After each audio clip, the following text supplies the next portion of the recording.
Rita, everything is are you blue. in a gallery? I'm not in any galleries right now. How do you sell your work? Just online? Art festivals and online.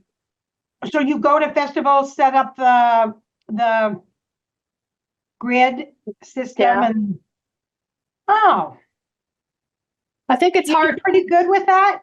I think art festivals, if you have the energy,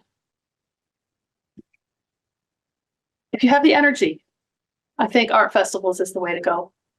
Because the best way to sell is not to wait for the buyers to come to you. Yeah. It's to take yourself to where the buyers are. Okay. And our festival is where you get the largest percentage of buyers in a small amount of time. Okay. Like you can be in a gallery, you can be in lots of galleries and people like that. I've been in galleries and some of them have sold pretty well for me, but it's still just like one little basket in all of your baskets of eggs.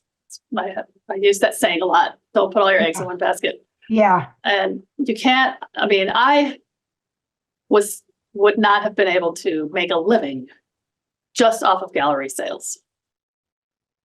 It's too sporadic. And I mean, the art festivals are sporadic too. But galleries are pretty picky and they're kind of funny people. They can be. I mean, yes, sometimes, but I mean, the ones I've been in have been pretty good. For the most part, they've been pretty good. But yeah, you have to really get to know the gallery owner. It's best if you establish kind of relationship like friendship first or at the beginning, from the very beginning. Like I've never been one to go and solicit my work to anywhere. Okay. But, in fact, I need to solicit magazines more often. Magazines are good. If you could manage to put your work together, get your images prepared, write up something and send it. You mean like in the pastel magazine? Pastel journal, yeah. And watercolor art, or Artist Network magazine. Yeah. Put your stuff out. Yeah, definitely send it because they're always looking for content and you never know what will catch their eye. Yeah.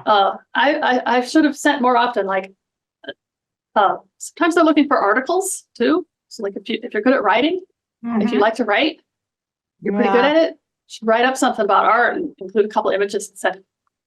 I don't like to write, so I haven't done that. But the one time I sent my images into Pastel Journal, and it was a year and a few months went by, and I'd almost forgotten all about it. And they got back to me and said they wanted to feature me. It's like, oh boy. So you never know. Yeah. So I should do it again.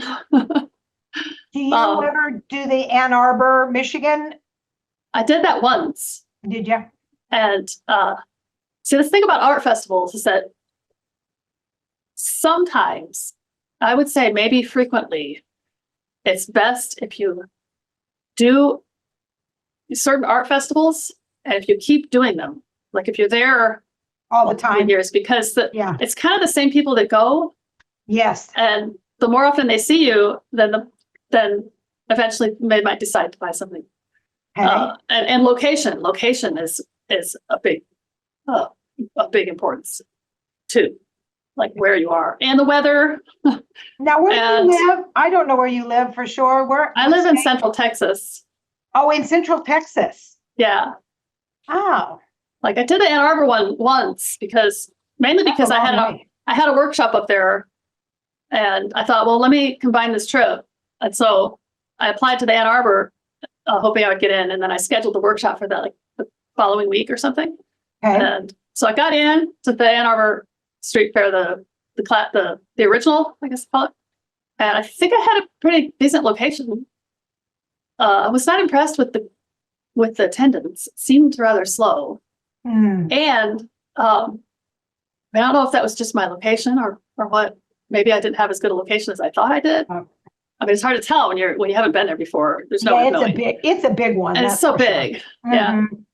And the one, I mean, I sold enough. Okay. I sold enough. Not enough to ever apply again. Oh. But I sold enough for that trip.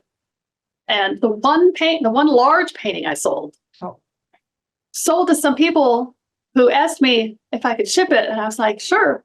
And I was getting their address and they lived in Dallas, Texas. Oh, in Dallas, huh? Dallas, where, I'm going to come right down that way on the way home. I'll just bring it. So I'm like, well, why don't I just bring it to you? Yeah. Be cheaper than shipping it. So, I could have done an art festival in Dallas if they had gone and we could have bought it there. Do they have my daughter lives in McKinney. I've heard of that town. Yes, just north of Dallas. Okay. So how far is that from your studio? About 4 hours. Private lessons. 4.5 hours. I don't do private lessons. You don't do private? These are my private lessons. Okay, this is pretty private. So yeah, I understand that. Okay. Because I need more. But do you do workshops? I do workshops wherever. Like, I have that one. I have the online one next week. Yeah. It's here, online, sponsored by the Pastel Society of the West Coast. Oh. And then I have one in person in Washington for Dakota in August. Up in Washington State? Yeah. Oh, that's not far from me, really. I mean, a little bit, but. It's probably about as far from, if you're in Michigan? Nope, I'm in Utah. Oh, okay. Yeah. Yeah. Okay. Yeah, I don't solicit for workshops either, really. I kind of used to, if I was going to do one, I'd try to find others in the same trip. But I'm still trying to figure out what I want to do when I grow up.